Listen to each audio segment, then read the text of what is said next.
ह्या महिन्यात 2-2.5 हजाराचं तेच एक होईल. म्हणजे असं ह्या महिन्यामध्ये 5,000पर्यंत माझं रिटेलिंग झालं. आणि अजून पुढे तर आता पुढच्या याच्यापासून तर वाढवायचेच आहे, कारण आता सणवार येतात ते म्हटल्यानंतर ते चालू झाले. सिल्वर डे पण हे स्पीकर स्टँड वगैरे सगळ्यांना टाकणे सुरू झाले माझे, की कारण त्याला स्टॉक असला पाहिजे, नाही तर मग वेळेवर पॉझिटिव्ह होऊन जाते, त्याच्याकडनं मागवावं असं होतं. चालेल.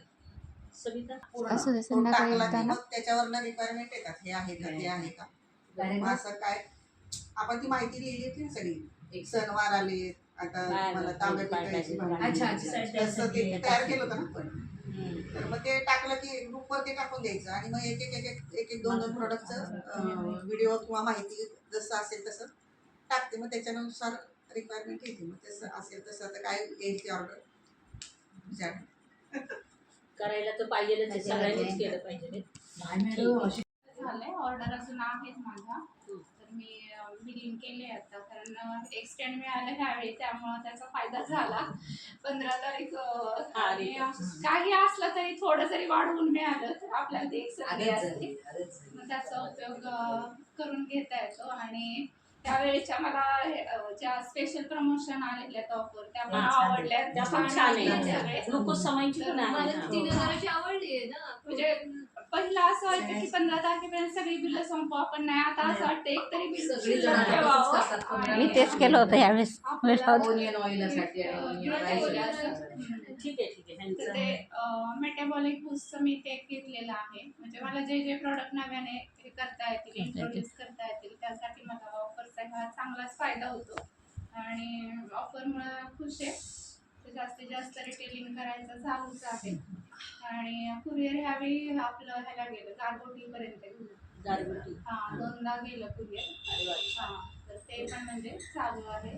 जॉईनिंगसाठी चाललंय माझं. मॅक्झिमम बघूयात आता.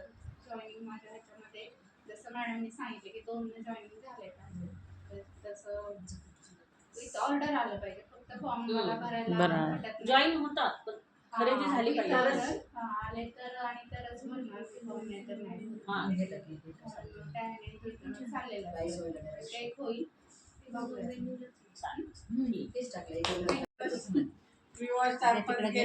दुःखाच्या ठिकाणी का गेला. काय करणार ते सांगते त्यांना की त्यांनी सांगितलं तिथले. मी म्हणजे अंत्यविधीला गेले होते की आमच्या नणंदबाई म्हटलं आम्हाला ते तांब्याच्या वाढण्याचं पाहिजे होतं. म्हटलं 10व्याला येताना मी घेऊन येतात. गेले ना तुम्ही दोन झाले ना आमच्या. खास त्याच्यासाठी गेले असेल प्रोडक्ट जाणारच म्हणून. एक आमचे चुलत दीर गेले आणि एक आमच्या श्वेताच्या आजोबा गेले. त्यांना 10व्याच्या दिवशी ते आणून दिलं. मग तिथं सगळेजण होते, ते म्हणे हे काय सगळ्यांनी ऑर्डर दिली. मग 13व्याला ते एवढं मोठी पिशवीच गेली. आता वर्ष श्राद्ध लावून पोतं घेऊन जायचं आणि स्पीक अँड स्पेल हेच गेलं. ते म्हणे आम्हाला लिक्विड द्या. आमच्या एक त्या नणंदबाई त्यांना माहिती होतं, त्यामुळे मला डाग काढायचं लिक्विड आणि त्यांची ट्रॉली खूप खराब झाली ना, तो स्प्रे म्हणे तो द्या.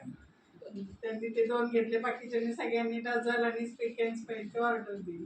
नंतर आमच्या सुनबाईंच्या माहेर गेलो होतो, तिथं पण सगळ्यांना ऑर्डर 13 तारखेला गेलो होतो, तेव्हा सगळ्यांना घेऊन गेलो होतो असं. आणि रोजच्या रोज तर चालूच 1-1, 2-2 असे आमच्या सोसायटीच्या ग्रुपवर टाकलं होतं मी. तर 2-3 विचारलं होतं, त्या आल्या होत्या. एक प्रोडक्ट घ्यायला आलं त्या माहितीवर. त्यांना 1-1 हजाराचं घ्यायला लागलं. म्हटलं हे आहे आणि कसं शॉप असल्यामुळे सगळं दाखवतं पण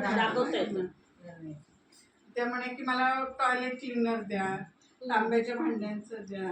त्या माहिती निनवरचा स्प्रे घेतला, एकीने सिल्वर डिप घेतलं, टॉयलेट क्लिनर घेतलं. असं म्हणजे ते तर सारखं चालूच आहे. आता पण येतं दोघींना कात्रजला प्रोडक्ट घेऊन आले. कुरिअरसाठी आले. सोलापूरला आता कुरिअर केलं. ते प्रणाली शेंगेचं त्यांचं डॅन्ड्रफ ट्रीटमेंटचं होतं. तर तिथं 2 म्हणजे आताचा मी किस्सा सांगते. आणि 2 लेडीज माझ्या पुढं होत्या. 2:15ला त्या पण आलेल्या होत्या, मी पण आलेले होते. मग आधी त्यांचं चाललं होतं, मी आपली मागे शांत उभी होते. खुर्ची होती पण त्या 1 जण बसल्या होत्या, तशासारख्या बघायच्या. कुरिअर करायला काय पाहिजे? नक्की कुरिअर यांचं करायचंय का त्यांचं करायचं असं करायचं? मागे उभ्या राहिलेल्या आहेत ना, त्यांच्या गळ्यातले किती छान. अगं साडी पण ते सारखे मागे बघायच्या पुढे बघायच्या. आता मला काही समजत नाही. आपल्याला बघताय ते कपडा त्यांचं काम करतं. ते सरांना तर इतके कॉल येत होते त्याच्यामुळे ते सर त्या ह्याच्यात बिझी. म्हणजे मॅडम बसा ना म्हणे. म्हटलं हो बस. 10 मिनिटं मी उभी राहिले. मला त्यांनी ते स्वतः उठल्या आणि मला खुर्ची बसायला दिली. म्हटलं थँक्यू. म्हणे बरं म्हणे साडी किती छान आहे बघ. त्यांना विचार ना कुठून आणली ती. म्हणजे असं त्यांचं दोघींचं चालू होतं. मग मी जे प्रोडक्ट काढून ठेवले ना म्हणे काय करता तुम्ही मॅडम. मग त्यांना सांगितलं सगळं. म्हणे आम्हाला तुमचा नंबर द्या. दोघींना नंबर दिला. एकीचं पार्लर आहे त्यामुळे आम्ही येऊ. मग म्हणे ही ज्वेलरी कुठून आणली. म्हटलं मी स्वतः सेल करते. त्यांना बांगड्या पण आवडल्या आणि हे पण आवडले गळ्यातून हे. त्यामुळे आम्ही येऊ म्हणे फोन करून येऊ. म्हटलं ठीक आहे. म्हणजे आताचा असा हा अनुभव चांगला छान. म्हणजे मला काय म्हणायचं आपण जेव्हा व्यवस्थित जातो ना तेव्हा त्यावेळेस आपल्याकडे respect पण मिळतो. आता मी तर कुरिअर करायला पण ऍक्च्युली मला मॅडम कडची साडी घेतली ना. कोणाकडे केलं? सोलापूरला नाही काय केलं? कुलकर्ण्यांकडनं केलं का नाही मोर कुरिअर? आहे आपली. मोरे. तुम्ही नाही का हे तिची स्किन एकदम वेगळी झाली. तिचं तिलाच कळलं. मी पण नाच सोडून दिला. तिच्यासाठी आयब्रोज पेन्सिल आणून ठेवली होती. ऑफिसला जाऊन आणली होती. ती आलीच नाही 3-4 महिने. म्हणजे काय हो मला काय विसरलं का तुम्ही मॅडम. मी म्हटलं नाही तूच विसरली. दुसरे प्रोडक्ट घेतले आता काय करणार. तेव्हा येऊन तिने ते घेऊन गेली. किती वाजता आली? 9:45 आली रात्री. आणि मग ते सगळे प्रोडक्ट घेऊन गेले. पार्लरवाले तिला पण आपल्या प्रोडक्टचा रिझल्ट छान आहे. तसंच आमच्या बिल्डिंगमध्ये जॉईनिंग करते म्हणलं तर नकोच म्हणतात.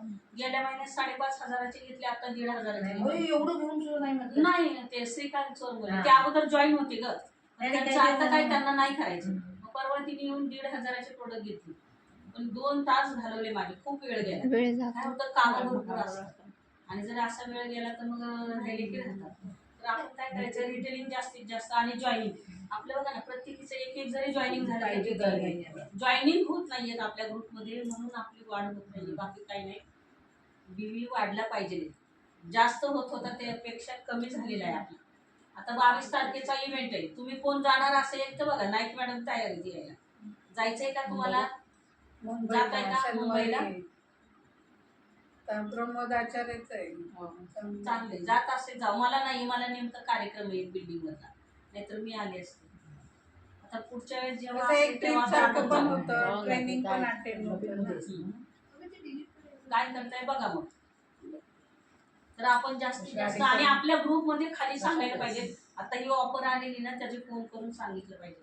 फोन केला सर लॉयल्टीसाठी फोन करतात. निवून प्रोडक्ट देतात म्हणून तर आपला बिल तेवढा तरी होतो बऱ्याच जणांना. तर त्यासाठी प्रत्येकाने काळजी घेतली पाहिजे. ज्यांची लॉयल्टी नाहीये त्यांना तरी सांगितलं. नाही म्हणलं तर 1,800 रुपयाचं तरी घ्या. त्यांना म्हणायचं 1,800 घेतलं तर तुम्हाला 100च गिफ्ट मिळतं. 2,000चं घेतलं तर 200चं मिळतं. असं आपण समजून सांगितलं तरच घेतात लोक. नाहीतर घेत नाही. आणि आपल्या ज्या सोमवारच्या मीटिंग आहे तुमचं सगळ्यांचं काय म्हणणं आहे घ्यायची का नाही? काय होतं सोमवारी त्या निमित्ताने भेटू. आपण जर भेटलो नाही तर अजून आपला बिझनेस नाही. त्या निमित्ताने भेटतो. चार्ज होतो आपण. जायचं हे डोक्यात असतं म्हणून सोमवारची घेऊ.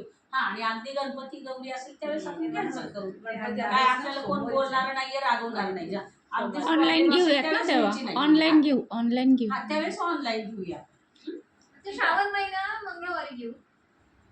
श्रावण महिन्यात ना सोमवारी श्रावणी सोमवार स्वयंपाक असतो. ठीक आहे मंगळवारी घेऊ.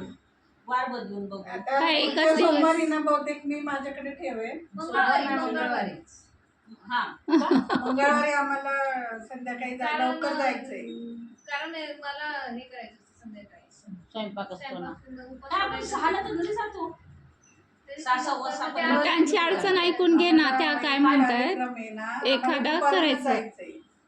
एखादा नंदेच्या मुलीचा बर्थडे. बर अंधार आहे.